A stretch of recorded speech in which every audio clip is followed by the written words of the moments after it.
Então, nesse momento, com o Ramiro Brits e também com a Alessandra Ferreira. Muito boa noite a vocês, meninos. Prazer tê-los aqui conosco nesse nosso primeiro debate, né? O start aí, de fato, para as eleições de 2026. Gostaria que vocês pudessem trazer aí as primeiras considerações. Em São Paulo, né, que nós temos apenas Tarcísio e Haddad fazendo esse debate. Tem uma figura ali que parece que já é um segundo turno, né? É verdade, é a cara de segundo turno. Boa noite para vocês, boa noite para todo mundo que nos assiste no Metrópolis. Marília, como você bem disse, né? Começou com 2 candidatos o debate, a gente tem outros candidatos muito menores, né? O PSTU, o PSB e o P tem candidatos, né? Que pontuam menos de 5%, segundo as pesquisas, e não participam então do debate. Só Fernando Haddad e Tarcísio nesse debate com cara de segundo turno, né, Ale? Boa noite. Oi, Ramiro, boa noite para você, para Marília, para todo mundo que está com a gente. Pois é, já é uma cara de segundo turno, isso porque antes mesmo, né, da gente ter convenções, toda a questão da mobilização, o pessoal do Tarcísio de Freitas já fez uma articulação ali para tentar fazer com que ele fosse o único nome da direita na eleição aqui em São Paulo. Tanto que a gente teve o pré-candidato, né, o então pré-candidato do PSDB, o Paulo Serra, que também é o presidente estadual do partido, desistindo de uma pré-candidatura ao governo, né, vai se candidatar a deputado federal. E também do lado do Missão, a gente tinha a possibilidade que o deputado Kim Kataguiri também fosse um nome, mas ele não se oficializou como esse candidato, vai seguir ali buscando, né, se manter no Congresso Nacional. Então, mesmo agora, nesse primeiro debate aqui de primeiro turno, tá com uma cara mesmo de 2022, já começou, né, com os 2 candidatos, inclusive, já fazendo uma movimentação ali pelos estúdios do Grupo Bandeirantes, né, que é permitido, que eles não precisam ficar direto no púlpito. Então, o debate já começou. O primeiro tema que foi escolhido aqui em São Paulo é justamente a questão da educação. E agora eles já estão aí conversando, né, debatendo e trazendo os lados de cada um em relação a esses temas.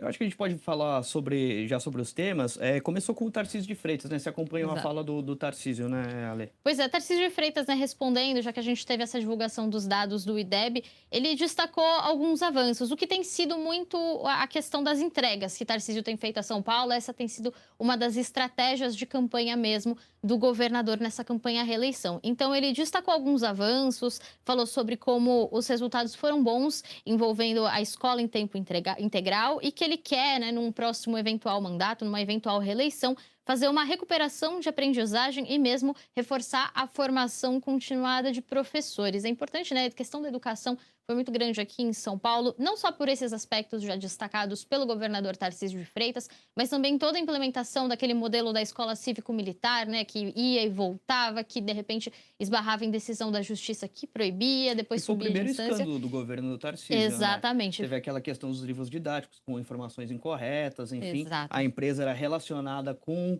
a Multilaser, que é a empresa contratada para fazer os livros didáticos, era relacionada com a Multilaser, que é uma empresa que era do secretário de Educação, né, que veio do Paraná. Então teve toda essa questão logo no início do mandato. Acho que foi o primeiro grande problema que o Tarcísio teve que lidar, né? Foi um dos primeiros desafios, né? E agora a gente vê essa promessa de que o modelo da escola cívico-militar começou em algumas escolas a ser implementado, mas só agora mesmo, nesse final de mandato de Tarcísio, né? No meio do ano passado já começou ali essa movimentação em algumas escolas, com a expectativa de que esse modelo crescesse, mas como teve muito entrave com a justiça, foi um dos planos, uma das promessas da última campanha dele, que acabou sendo adiado, que acabou não sendo implementado de uma vez só. Então, a gente já começou com esse tema, que é um tema muito importante aqui, inclusive com Fernando Haddad, que obviamente foi ministro da Educação também, né? Então, tem também trazido várias falas nesse sentido durante essa pré-campanha que a gente vem acompanhando. O Haddad falou, por exemplo, que o projeto pedagógico que foi introduzido no Estado está errado, né? Falou que ele está substituindo o livro didático por aula de slide. Reclamou que, apesar dessa tecnologia sendo implementada nas escolas, falta conexão de internet nas escolas, de forma que os professores não conseguem aplicar esses planos. Então está indo mais no começo por essa linha da educação. E tem um outro projeto que vai ser tocado aqui pelo Haddad também, com certeza, que é um ponto que ele sempre critica, que é um projeto de lei que passou pela Assembleia Legislativa de São Paulo, a Alesp, que era um mínimo constitucional que estava na Constituição Paulista, do orçamento que devia ser direcionado obrigatoriamente todos os anos para a educação. O governo o governo Tarcísio tirou isso, né? Ele reduziu, na verdade, esse percentual e deixou com que esse orçamento também pudesse ser aplicado na saúde. Isso é alvo de crítica da oposição o tempo todo, porque falam que, enfim, a educação agora está sendo sucateada em São Paulo por conta desse projeto. Marília?